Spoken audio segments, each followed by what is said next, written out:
New at 6, every second matters in an emergency, and Norfolk Fire-Rescue just deployed a new life-saving tool.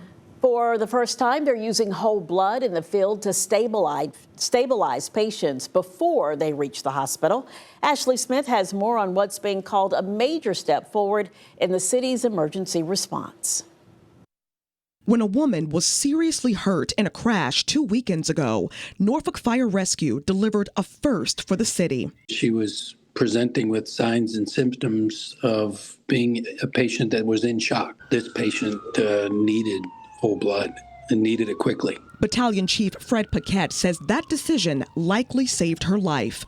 A whole blood transfusion on scene stabilized her long enough to get to the hospital. If they weren't able to do that, she may have bled out and suffered cardiac arrest. Norfolk first responders had only carried whole blood for 5 days before using it to save a life.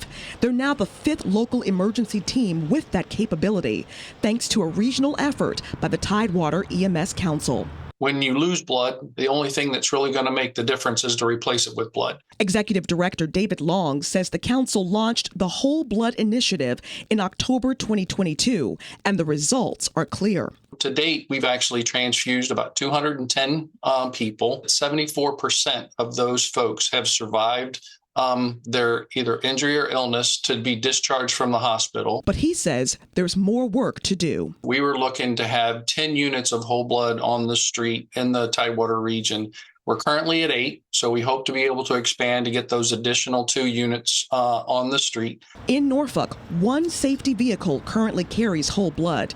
Battalion Chief Paquette says he's eager to see that program grow. We might have almost 200 patients in the city on an annual basis that might benefit from the delivery of whole blood medically and trauma patients. The impact on lives will be like nothing we've ever done before. Ashley Smith, 13 News Now.